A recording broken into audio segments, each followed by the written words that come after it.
recording. And now we're going to go to the slides and just go through them. Okay.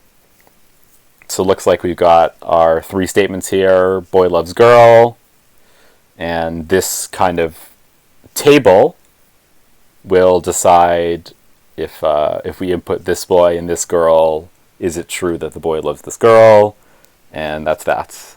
This slide looks good. I'm just going to keep going until someone stops me, because I want to quickly get to somewhere where someone's confused. Okay, so there's this slide, which instead of using boys and girls, it abstracts it to numbers, x and y. Otherwise, it's the exact same. Cool, and let's keep going. Oh, wow, this slide is not rendering properly. Uh-oh. That's not good. Okay, it says each input instance is a tuple. I'm pretty sure you can set, like, Pardon me? like you have it included with your I'll like, turn your volume up. You're a little quiet, sorry. Oh, sorry. The York account, like your .york email, lets you use Microsoft Office on here. Ah, Microsoft Office. Oh, yeah. I guess we'll see. I'm not, this isn't Windows, so that might not work. Oh. No, like in the browser. Oh, right, there's the online. Okay. Yeah. So like PowerPoint online. This is like way more than I was expecting to be doing.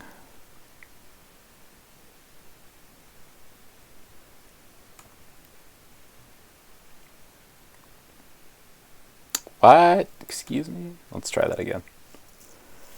Come on, internet.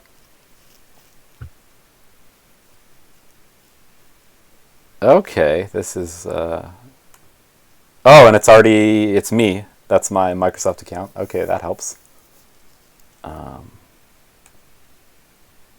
Now, is there a way to, like, drag something in? Ooh, upload and open. There we go. Alright, this could actually work out really nicely. Thank you so much. Whoever that was. I don't know your username. I didn't memorize it when I looked at it. I need to like brush up on my teaching skills, because I do like tutoring and I have to like learn people's names pretty quick. But meh. Right, so this one. Open. Verify your identity. Sure. Because you're accessing blah blah blah, we'll send a request to your phone. Okay, I'm gonna go grab my phone, because I set up like 2-factor authentication. Send notification.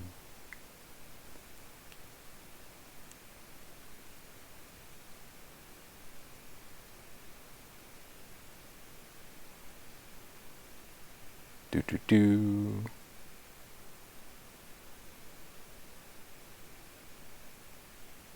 Hey, it worked. Thanks, Microsoft. Okay. And this was what? Slide 25.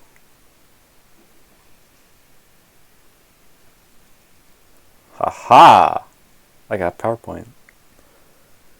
And now we just gotta wait for it to load Jeff's 1 billion slides.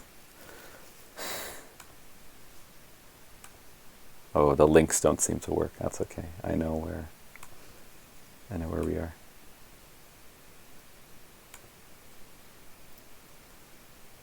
Oh, great. Now the character encoding's broken. Really? That is quite annoying. Always something going wrong. Well, we got 2 versions. One where half the stuff works and one where the other half the stuff works, so I don't know. It's too bad I'm not Jeff and I know how to do this, how to display these correctly. I actually have it on my PC, but I don't know how efficient it would be if you watched my stream and I went through the slides. Yeah, that would be like a whole weird thing. We could try it. This will just be a very long recording of tech support. Yeah, give me a second. Let me just open. Well, apparently you can download Office from your, Yeah, that's how I have Yeah, it. if you got But the I think link. the issue is the operating system, unless does it run on your operating system? I guess we'll see. I sent it in a homework help. Okay, yeah, so I'm on it right now. Install Office 360. For mobile platforms like iOS and Android, you need to log in with this. Well, there's something called Team Viewer as well, where you can have someone else Yeah. take control of your laptop. I think that might be a little overkill. But maybe. God, what's going on here? Hate these slides.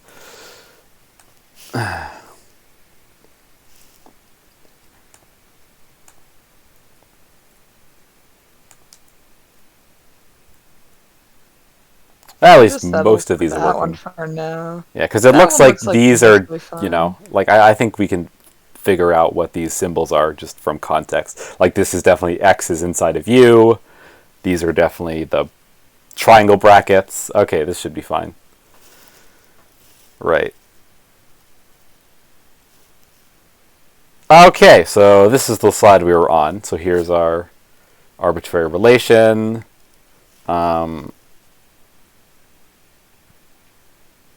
Okay, yeah, so I guess this alpha is defined as a set of kind of ordered pairs or tuples. And you can kind of get that. This is the Cartesian product. Like if you done has everyone like done set theory? Do we all know what the Cartesian product is? Mm-hmm. Okay, good. Because that's what this is. And actually that's just a good way to define functions in general. Is you have your domain and your range, and you do a Cartesian product of those two, and that gives you kind of this big set of all the input-output pairs that are inside your function. And so technically, that's what a function is. It's just a really big set of ordered pairs.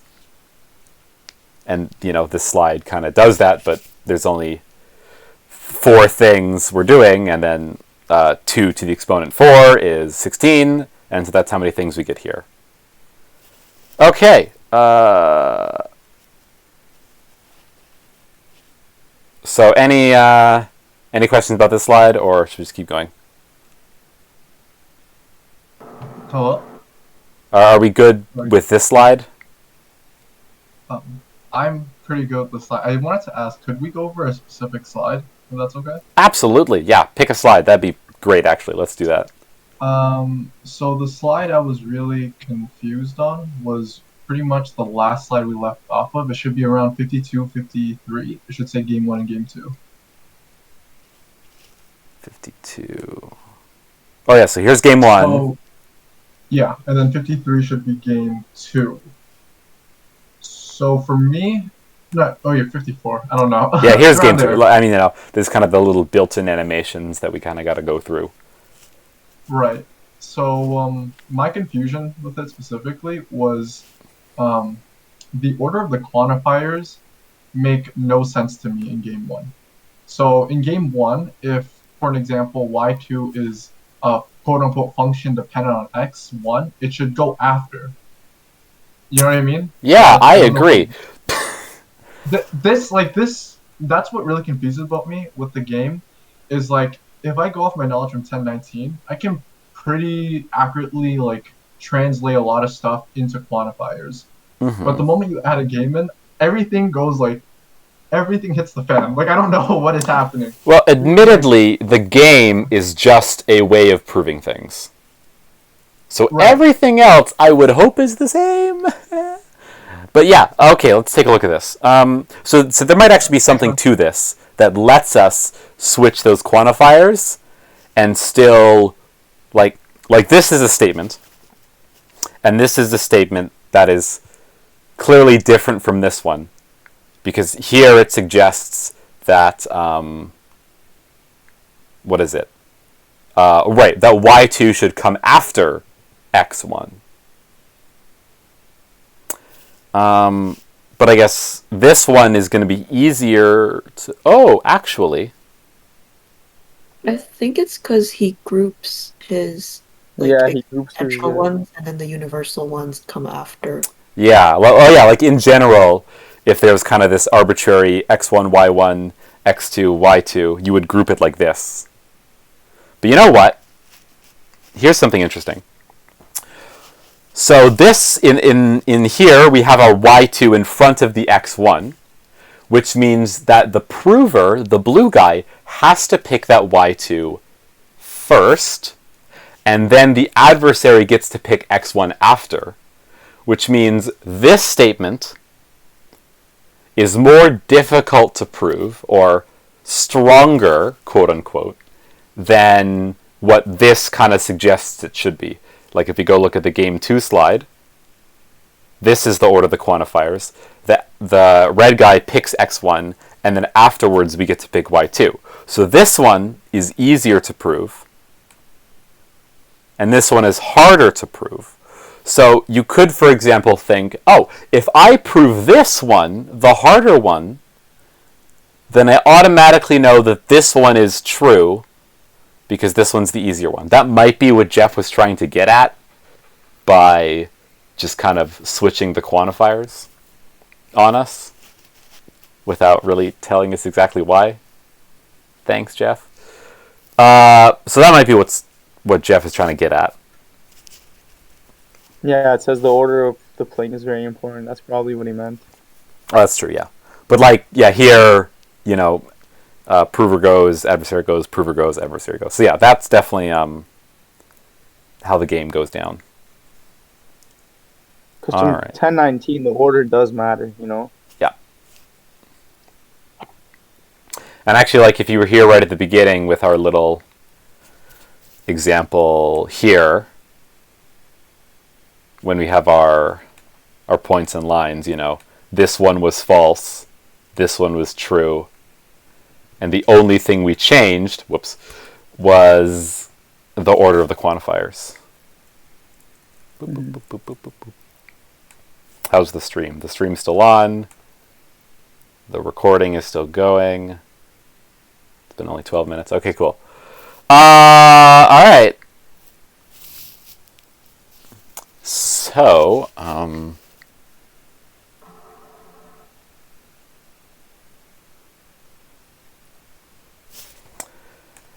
right, I guess we could either keep going ahead or kind of backtrack to any earlier slides that any of you might have been confused on.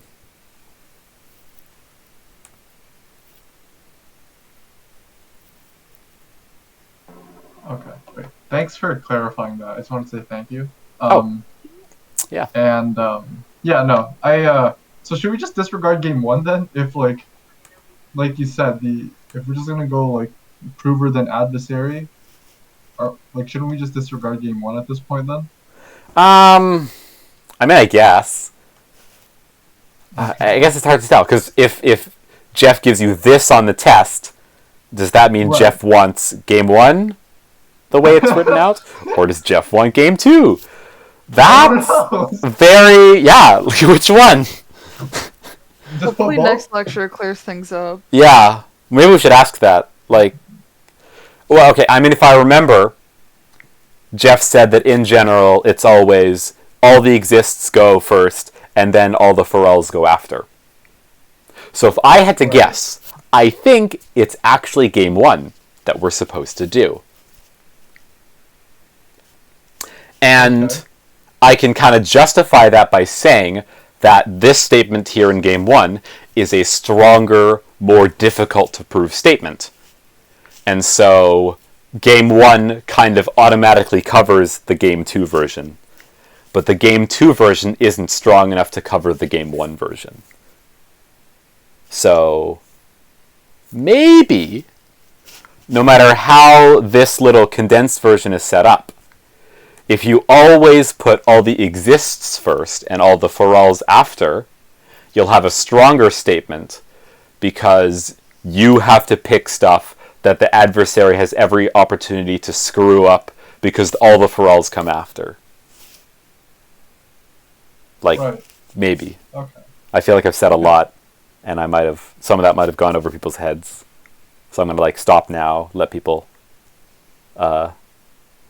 say, oh, what's going on? William. Okay, yeah. So, hopefully, things are starting to make more sense, or, whatever. I wonder if, like, if we go far enough, we'll find another example. Oh, great. Now we're going to free and bound variables. This is different. This is probably what I Jeff think will we should start. just stick with whatever he was going over this class, because he was saying, like, apparently we don't even need that much from this class, is what he was saying. Okay, yeah, because if it's all just the game, and he talked about the game while also talking about Yeah, he was sets saying of a tuples. card game. Yeah. Oh, card game, right. Yeah, I have no idea how that could turn out, but yeah. I guess we'll have to see when, because unfortunately, once the test starts, I can't just, like, do this thing where we all look at it together, because that's hella cheating. So, Yeah, no. unfortunately. So I guess, yeah, I wish there were more, because unfortunately, despite the fact that there are a lot of slides here, the only real example in this slide is the boy-girl stuff. Although maybe that means that we should literally sit down and go ahead and do some of the game with this boy-girl stuff.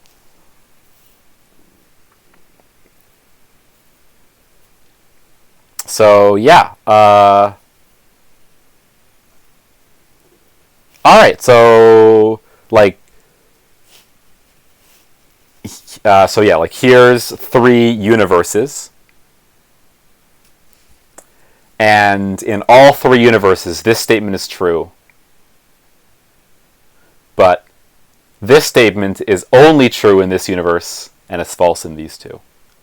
And we can really kind of say that for sure with these proofs using the blue guy, red guy game. So looking at these 2 statements and these 3 universes, we have like 6 different examples that we can work with. Is there any one example that anyone thinks we should try first? Like, is anything looking interesting to anyone? Or should I just, like, pick the first statement of the first universe and we'll go with that? At least until, like, if any of you have something you want to look at together, just interrupt me. Because at this point, I'm just kind of winging it. Cool. I don't hear any objections. I'm going to keep going blindly and assume I'm doing a good job. So yeah, let's just grab this statement. Beep. Go here to our thing. Oh, that pasted really interestingly.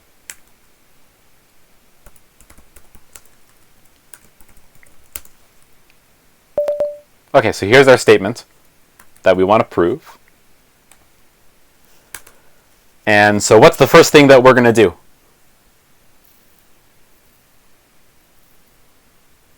Using the game to prove that this is true. And Shouldn't the blue guy say something exists? Okay, so the blue guy is going to say something. What's the blue guy going to say? Just like give a random girl's name. It was just like there's just one girl, right? Yeah, okay, so yeah. Okay, sure. So yeah, there exists a girl that makes this true. Cool. So I think in general, the blue guy would actually pick a specific girl.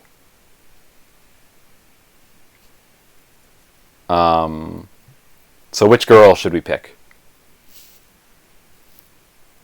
So the blue guy would be like Marilyn Monroe. Okay, yeah. That makes this true. All right. So I okay. I say that. I'm just gonna go. Marilyn Monroe will make this true. All right. And then the red guy.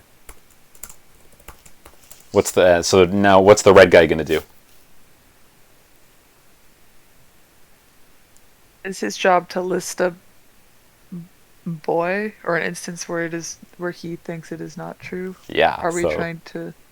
Yeah. So yeah, exactly. The red guy's gonna try to pick some boy. And which boy is the red guy gonna pick?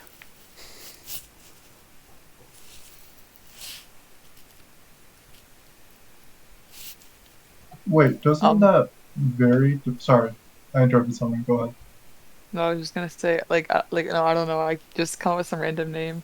Does not matter for this example. You can continue now. Sorry. Oh, yeah, no worries. No, I just want to say, like, doesn't what the red guy choose kind of depend on the universe they're in? Like, depending on what's being mapped to what, you could always say, like, in one universe, John could be false, but then in another universe, John could be true. So, like, Yes, that's doesn't true. that, like, change? So in this example, we're going to use this first universe. But there's none of them that are, like, not liking Marilyn Monroe. You're right. None of them are a good counterexample. So the best the red guy can do is just pick one of them, and that's the red guy. They did their best. And then he loses. Yeah. Yeah, and then the red guy he loses no matter what he picks. Yeah. So let's do I don't know. Let's do Fred. Fred is clearly the coolest. I say that Fred is a counter example, and then at the end we're like, no, it's not. So the blue guy wins. Therefore, you know what? I'm just gonna be lazy, and we're gonna call this statement star. Therefore, star is true. Wow. Now, unfortunately, I don't exactly know what format Jeff kind of wants for this, especially this like thing at the end here. Because maybe we'll go to the slides and see where Jeff is doing this kind of thing. He didn't give really proper example, Yeah, I think there is one. I want to say.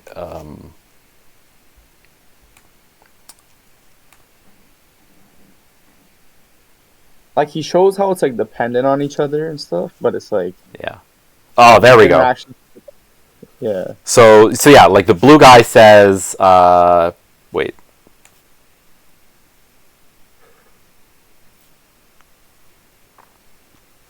Oh yeah, so this is what we're trying to prove here. And the red guy gives the arbitrary alpha, the blue guy gives the function, the red guy picks an x, but the x isn't a counterexample, and since the function was arbitrary, this is true. And the person who says that is like, I don't know, what does Jeff call this character? Like the fine woman or something? Isn't that supposed to be like some famous artist? Oh, maybe. So I guess maybe at the end we just literally put, like I say that Fred is a counterexample. No, it's not. Actually, yeah, this is probably good enough then, since, yeah. Wait. What are we doing here? Sorry, I didn't realize. We are, like, in this particular example right now, we're proving this statement to be true using the game. And this is kind of the write-up of what the blue guy says. Okay, I will say that MM makes this true. I say that Fred is a counterexample. Who's Fred? Fred is... Okay, hold on. Let me go back to the slide. So this is the universe we're kind of working with all of our characters. Right. There's Marilyn Monroe. This is Fred. Okay. And clearly Fred doesn't work as a counterexample because Mhm. Fred likes Marilyn Monroe. But unfortunately for the red guy, that's the best the red guy can do. Like I could have picked Sam or Bob or John, but I picked Fred at random. Because Okay. yeah, I think Fred is the coolest. Sure. Yeah, I don't know. I'm just being silly. Cool. Yeah, so that's how all that works. So yeah, it's good. I just wanted to ask another quick question. Yeah. Please, yes, that's the whole point. Please ask so- questions. Could you go to the previous slide for me? I just want to clarify some vocab real quick. This one. So, if my just my understanding is correct, right? Tuples are just ordered sequences, right? Yeah, pretty so- much. Ordered pair, When he ordered triple. Okay. Are you- Right. So when he says sets of tuples, right? Does that Is mean this- like all of these pairs are like ordered in a particular way, or are Like, the getting all actual this pairs from- themselves ordered? It's all from like section A. Yeah. Okay. So let me kind of go through it. So when Jeff talks about an ordered pair, that means that like let's say we have our set here with 0, 1, 1, 2, and 3, 4. Okay, this is a set of tuples or ordered pairs, and so this order, like the order you put these pairs in, doesn't matter. So this is the same as doing 1, 2 first, and then 0, 1, and then 3, 4 at the end. So the set itself, like this big set, the order doesn't matter because it's a regular set. So if you remember from set theory, that's a property of sets, is that the order you Right, put the right. sets in doesn't matter. But the pairs themselves, like you said, are Yeah. ordered in a particular way. But in a Wait, when tuple, they're ordered. Okay. Sorry. or yeah, I'll finish and then yeah, we'll get to it. So for example, I could not do this. I couldn't put in 1, 0, 1, 2, 3, 4. Like saying that this is equal to this is wrong, because inside this ordered pair or inside this tuple, the order is wrong. It should be 0, 1, not 1, 0. So the order matters. So this, you can't do this. Right. Okay. So, and because they're ordered, right? Does that mean, like, you could order something from greatest to least or from least to greatest? Is it always from least to greatest, like 0, 1, 2, 3, instead of like 3, 2, 1, 0? No. Or tuples? The order, like, you can't, like, there is no kind of rule to pick the order. It's just kind of happenstance. Like, if we go look at our example here, in this example, we have some boys and some girls, and because this predicate here, like the set of order tuples is going to be this loves sentence. Like inside the sentence, like let's say we're going with this example with Sam, with where everybody loves Marilyn Monroe. All right, we will have that loves boy girl is equal to this set of order tuples. We're going to have like Fred, and Fred comes first because the boys come first, and then the girls come second. Fred loves Marilyn Monroe. That's in the set because it's one of the true statements in this universe. We also have Sam loves Marilyn Monroe. We also have, what is it? I think one of them is John loves Marilyn Monroe. And Bob. And Bob loves Marilyn Monroe. So there is no kind of greater than or less than that tells you what order it is. What tells you what the order is how you kind of set up the, I'm going to call this a predicate. Because Right. that's technically what this is called. It's a sentence. And this set tells you when the sentence is true and when the sentence is false. Got it. Yeah. Okay. Yeah. Like Fred loves Marilyn Monroe is true in the same way that loves Fred Marilyn Monroe equals true. When I substitute in... Right. Yeah, okay, cool. So is this all Okay. starting to kind of gel, make sense? Yeah. So sorry, I'm gonna keep rapid firing some questions. Yes, 'Cause yes, I know please. anyone else has them. So would you say loves and then boys, comma girl? Would that be considered? So I'm trying to organize what relation, tuples, and Cartesian products, how they all relate to each other. Okay. And from my understanding, right? So you said, so I know a tuple is an ordered sequence. So Fred, Marilyn Monroe, Sam, Marilyn Monroe. That's ordered from boy and girl. That makes sense. Yes. Cartesian product is just taking from making a pair or making whatever, like 3 or 4s, from 2 different sets, boys and a set of girls. Yeah. Now, what is a relation then? I like. This, like, loves BG. This is the relation. Right. That's the relation. And turns out, you define the relation, or I guess one way to define the relation is... Oh, wait, never mind. I did this wrong.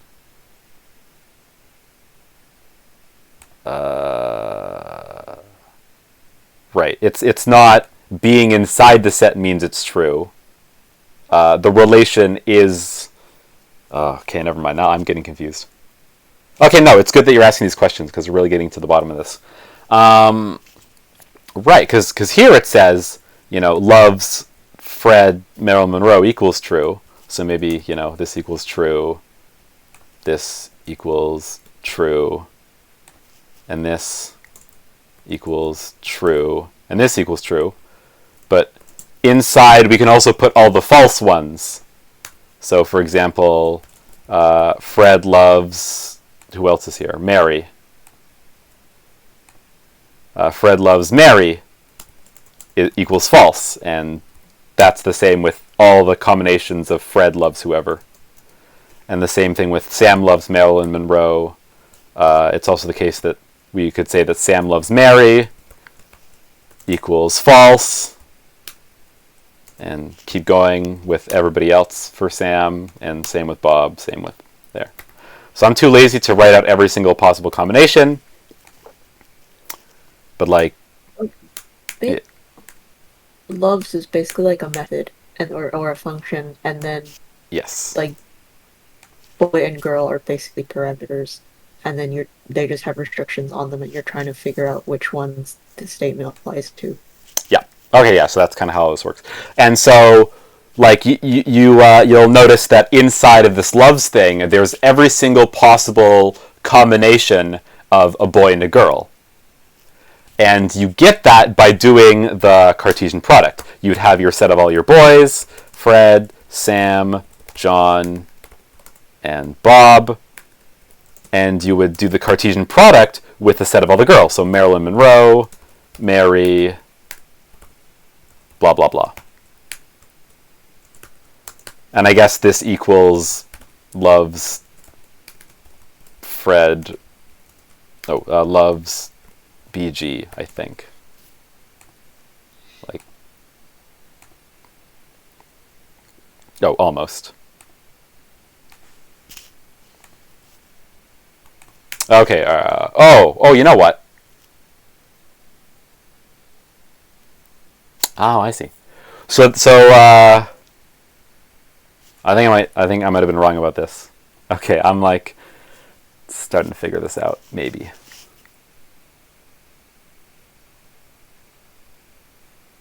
So like here's our Cartesian product, and it gives us every single possibility inside the set. And then I think, for example, to get the particular example where everybody loves Marilyn Monroe, we'd have a set like this. The set of everything where it's the set of all boys crossed with the set of all girls under the condition, let's say boy is a girl, boy, like B is a boy. Like if B is a boy, then okay, I guess so. Like this set loves is equal to blah, then it's true that the boy loves Marilyn Monroe. So like, okay, I think this is right.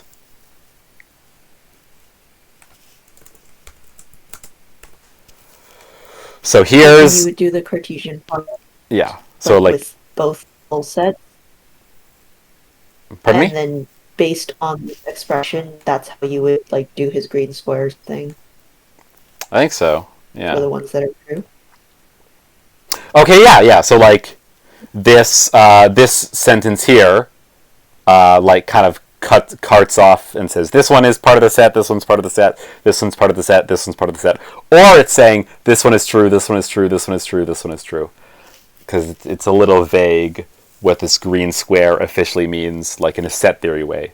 Like, does that mean that these all equal true, or does that mean these are part of the set and everything is out of the set? The way this is written out, it would suggest that, for example, these two and this one, literally are not in the set, and so actually it would just be like back to what I was saying earlier, without all these little equal signs, was the correct way to write this out.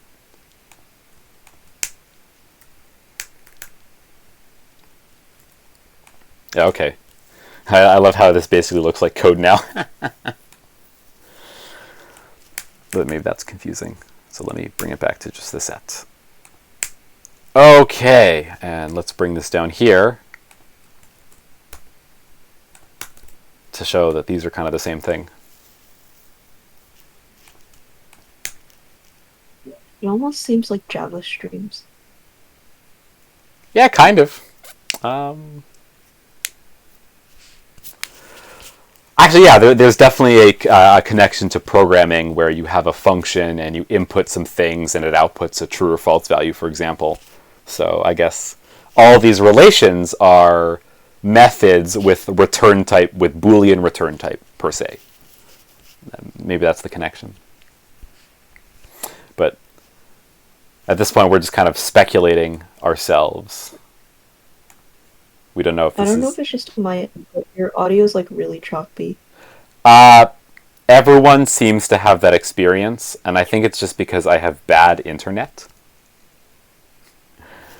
So it's unfortunate that I'm the guy who is doing this, and yet maybe I'm not the right person because I don't have good internet. The good news is that in the recording that I'm doing, it's recording straight from my mic, and so all of my audio should be extra clear when you go back and look at the recording. To like for anyone who wants to do that, or then it should be fine. But for now, you're stuck with my crappy audio quality, unfortunately. But I can try to talk slower. Hopefully that will help. Okay, I'm done. If anyone else wants to say something. Thank you for that. No, I appreciate you going over it. So I'm gonna just kind of repeat back what I understand, and hopefully I really hope you can correct me here. So a tuple was just an ordered sequence, so like how Fred is related, or Fred likes Marilyn Monroe. The Cartesian product is the set containing all tuples, or containing all pairs. Yeah. And a relation describes the relationship between objects. So, for an example, in the tuple Fred, Marilyn Monroe, the relation is that Fred loves Marilyn Monroe. I guess yes, but only if this tuple is part of the relation loves. If we had another relation hates, and inside we had, and if we had another relation hates, and this was in hates, then that would mean that Fred hates Marilyn Monroe. But the inclusion of the tuple, so you would say hates and loves are relations themselves. Yeah.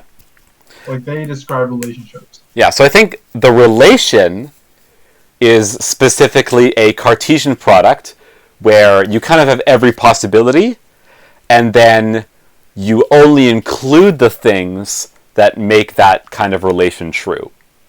So in the loves example, we have this big Cartesian product of every boy partnered with every girl. Those are all our possibilities. And in our relation, loves, that's reflected here with this line. We're talking about, like maybe we're talking about every ordered pair BG in this Cartesian product. But then we add a restriction, and this is like just set builder notation.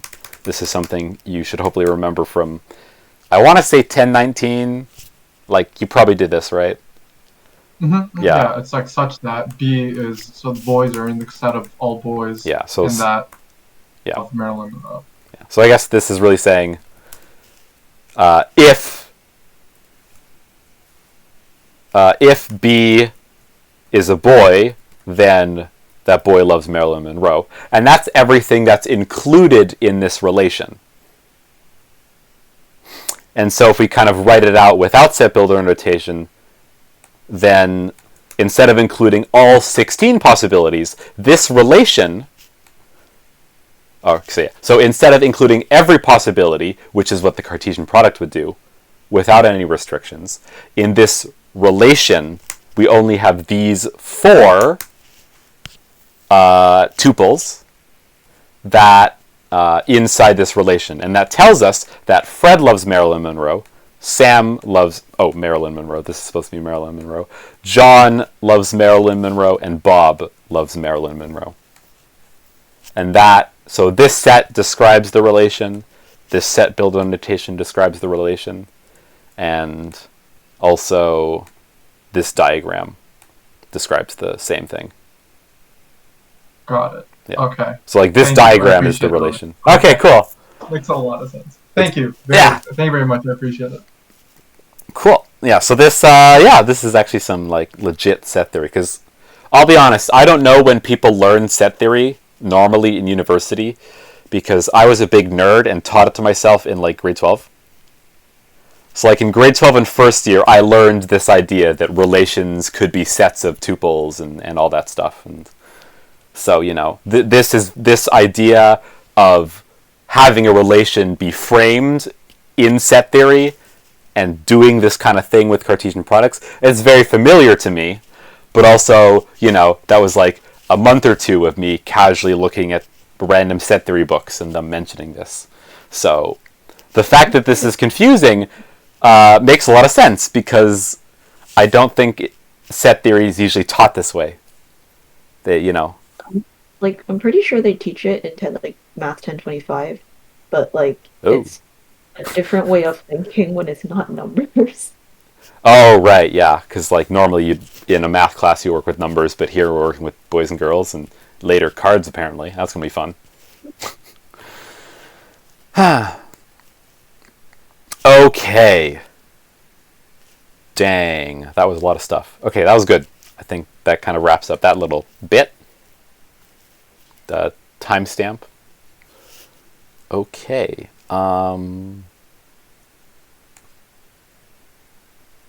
Any other slides people want to look at? Or we can do another example from this slide where we prove one of these statements to be true or false in one of these universes / relations, I guess.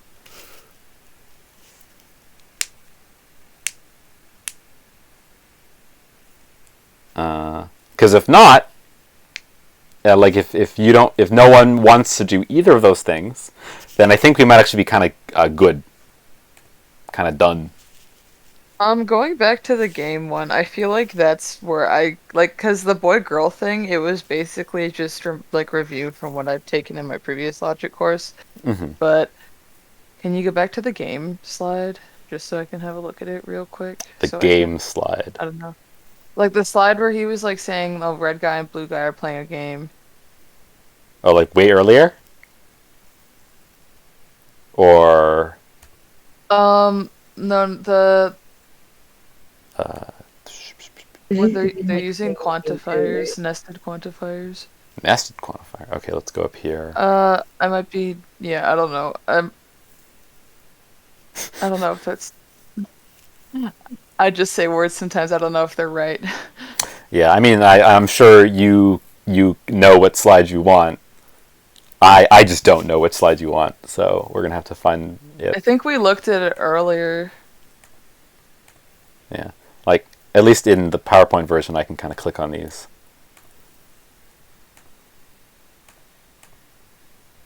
I'm pretty sure they're under sets of tuples.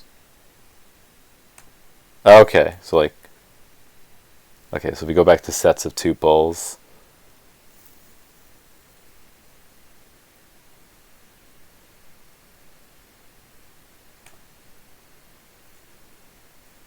I think it was. It's like here's the game, kind of. Hold on, let me pull up my own PowerPoint so I can tell you what slide it would be. Okay, yeah, that's a good idea. Uh,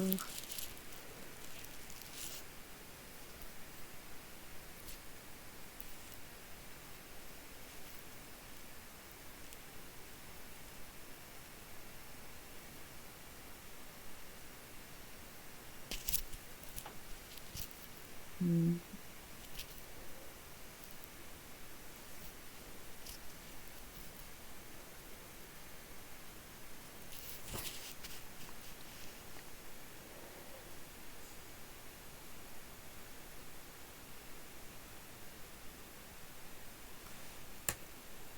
I think it would be starting on slide 50. Ah, game 1, game 2. These slides. Yeah, sorry. Yeah, these were the slides I was talking about. Okay, good. Uh, We got them. Nice. All right, so here's.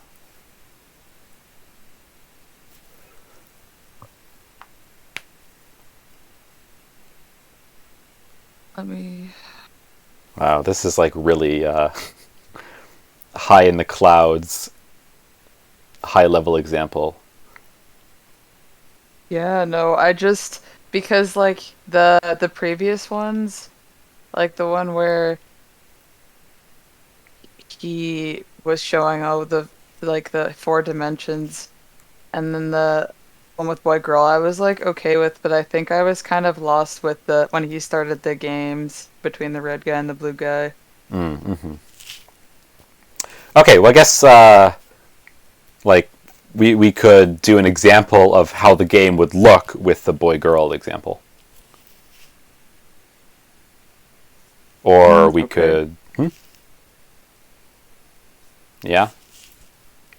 Yeah, sure. All right, let's try that. Because admittedly, the game is just it's not so bad, but of course you have to see it a couple times and then you'll see the pattern and you'll be like, ah, yeah. Okay, so what we're gonna do is we'll prove this one. For all boys, there exists a girl, and let's just let's do it in this universe where every boy has one girl. So this kind of chart defines what loves means, and we only have 2 quantifiers. So I'm gonna delete this now. Boop. And it was what, for all boy exists girl such that boy loves girl. Okay. So to do the game, does anybody know the first thing we do?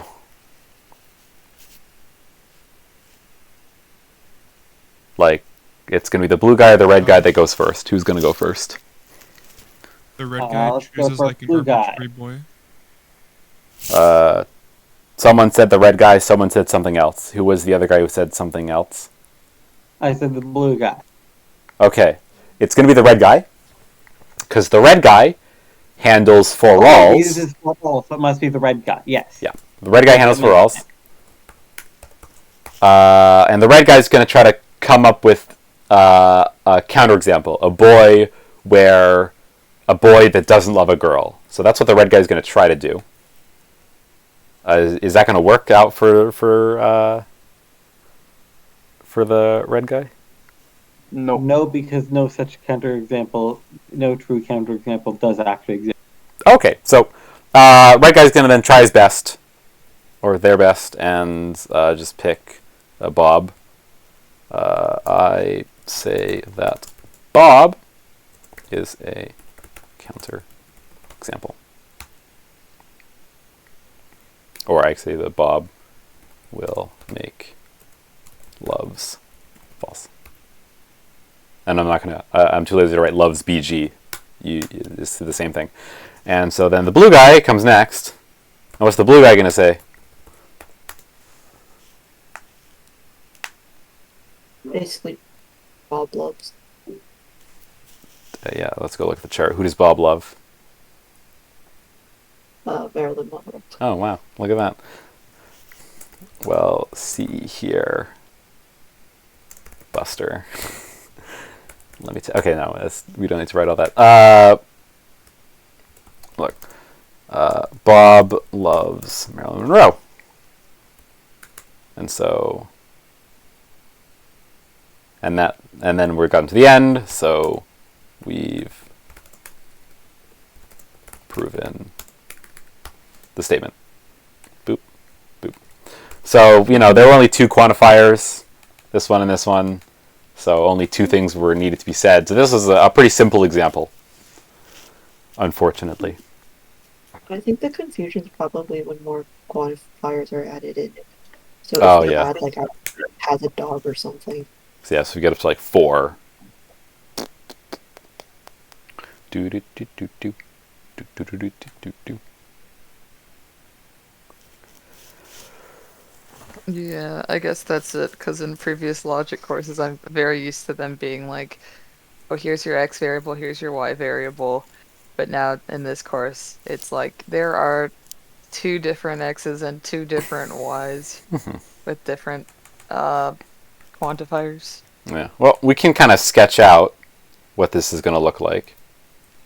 So all the y's that exists on them, I think so. Yeah, so I'm just going to do exists for all exists. Or if you do E and A, that would probably be sufficient. That's true. So there exists y1 for all x1, exists y2 for all x2. I'm going to do capital A here. Oh wait, that's going to get confused with our A. Let's do A. So in like normal formal proofs, this is where you would be using stuff like instantiation and like modus ponens and things like that, but he just formats it like a game, right? Yeah, so in the non-Jeff world, there are kind of 4 rules you use when you're dealing with quantifiers. So the 4 alls are called universal quantifiers, and you have a rule called universal instantiation, where you basically add a universal to your sentence, and you have universal generalization, where you take away a universal quantifier. So like in a really simple example of a proof, we could have for all x, I guess, I don't know, p of x is true on a line. And since we know it's true for every x, there's a rule, universal generalization, where we can say, oh, p1 is true. From line 1, universal generalization. So this is the kind of thing you would typically do in a more standard proof system. You do something like that. But not in this class. In this class, we're stuck with the game, which only exists in Jeff's like 2 or 3 classes that he teaches, and then everywhere else, I think it's something more like this, unfortunately.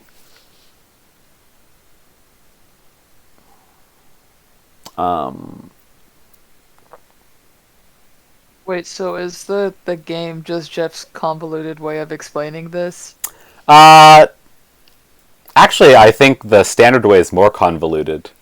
But also, like Jeff's game is really just, oh, here's an exist. So the blue guy's going to pick an example. Next is a for all. So the red guy's going to try a counterexample. Here's an exists. So the blue guy's going to come up with another example. And of course, this blue guy has to deal with whatever the red guy said.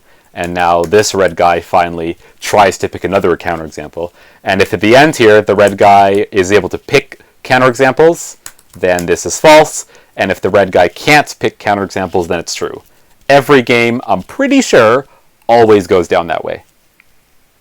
Oh, so they're like taking turns basically just going down the list of quantifiers? Yep. Oh, that makes more sense. Yes. Okay, good. We're confusion is being demystified. Because definitely, like that's why Jeff was saying at this point you should pretty much be able to do it already, because that's all the game is. It's just go back and forth between the quantifiers. Done.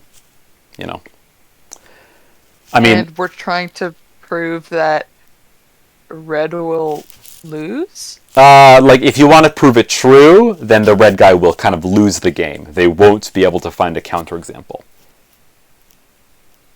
Oh, is the point of this just to prove who wins and who loses? Yeah. Okay.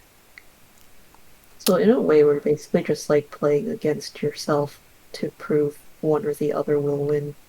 Yeah. To prove that the statement is true or false. Yeah. And there's a reason why the red guy and the blue guy do what they do. Like, they're very grounded in literally actually how you prove things. Because when you have a for all statement, generally speaking, you try to find some x1 that makes it false. And if you can, boom, the thing's false. So that's what the adversary is trying to do. And if you can't do that, then it's probably true. And if you have an exists, all you need is to find one example that makes it true. And that's what the blue guy's trying to do. Yeah. So it's easier to prove that something exists than that it doesn't? Yeah. Oh, yeah. So, like, if we have EX, like, there exists some x such that x equals 1, that's really easy to prove. Because you just pick 1, and you're like, yeah, 1 equals 1, I'm done. But if you had, like, for all x, x plus y equals, or wait, I guess x plus 1 equals 1 plus x, that's a little harder to do. Because you would think you have to go through every single possible number.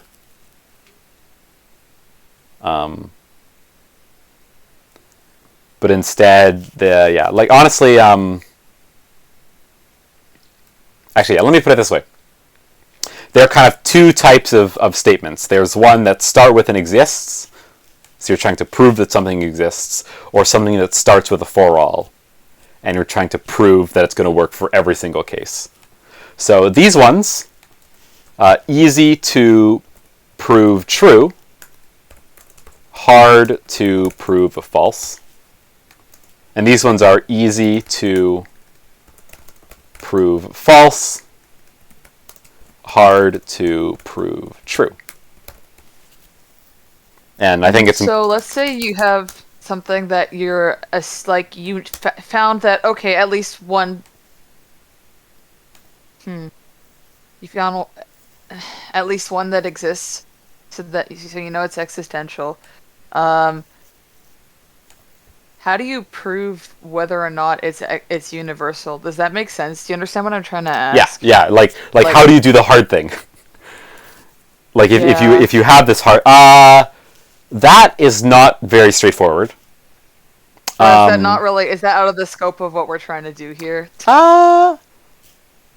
I want to think so, because Jeff hasn't really gone, like, as far as I can tell, Jeff hasn't really talked about doing something like that specifically.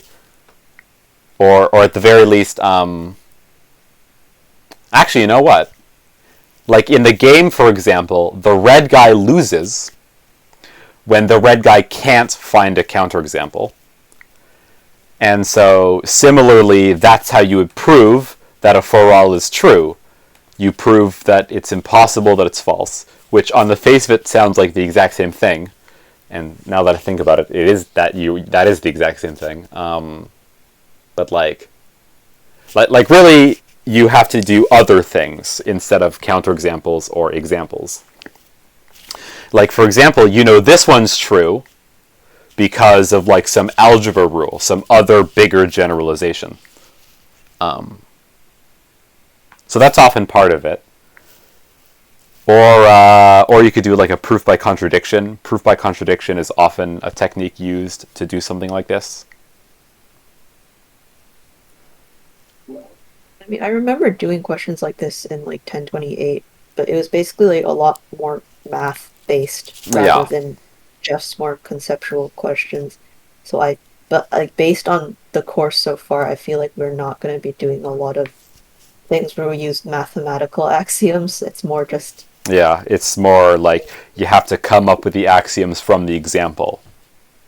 Yeah, a lot more words and characters. Oh, you know what? Actually, now that I think about it, the good news is that in Jeff's examples, okay, let's take this sentence. This one's hard to prove because there are an infinite number of numbers that you have to check, technically, to prove that it's true. So, because you can't check every single number, instead you need to do something else that's clever. But so far the only example we have from Jeff is the boy-girl example. And in the boy-girl example, there are only so many boys you have to check before you can be like, yep, it works for every single case, therefore it works for all of them. So something tells me that in the test as well, you will, like, for example, if... Even like a very limited set, like the set of like boys in the boy-girl example? Or, or like the set of cards in the card example, Okay. And For in the this kind of question, could you use like a Venn diagram and like just set the universe to be like integers or something? Because it's essentially like a set theory question, right? And based on his proof method so far, like he hasn't gone over that at all, but he's done the Venn diagram thing. Oh, like for this example? Yeah. I guess. Like for example, you could say, oh, I know that x plus y equals y plus x. And that's always true, because that's the commutative property. And maybe then you could have like a big like you could have your big circle, the Venn diagram, that covers every x and every y. And then you know that this example only covers the small part inside the Venn diagram where y is 1. And then you could say, oh, this circle is inside of this big, huge circle, therefore it's true. That might be a Venn diagram way to prove it. But on the test, I don't think we're going to do any Venn diagram stuff with quantifiers. I don't think. Okay. Yeah, no, that makes sense. Yeah.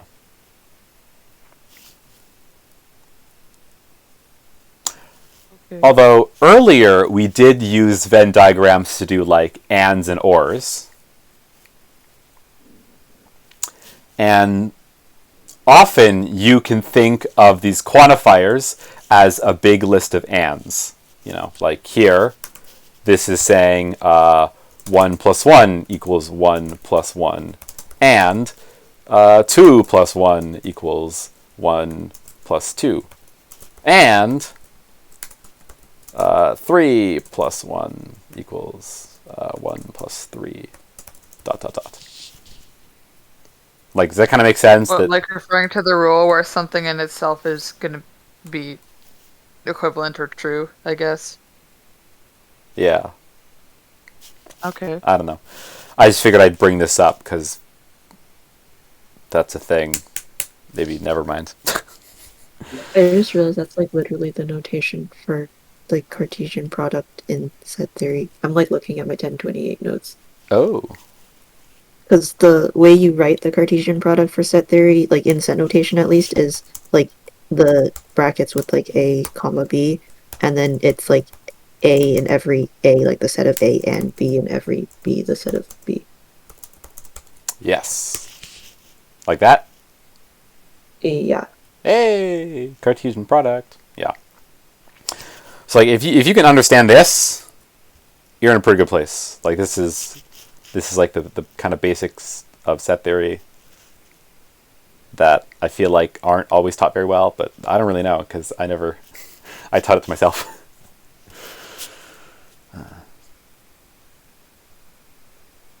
Anywho, okay, anything else, or should we call it a day? I mean, I think I'm good now. Yeah, I think I'm good too. Cool. Hopefully the test is not extremely different from the examples of Yeah. last time. Yeah, I'm We'll also waiting see. for the marks from test 1 back still. Oh, yeah, I know. So Dang, this recording's an Yes, hour. Oh my god. Alright, stopping the recording now.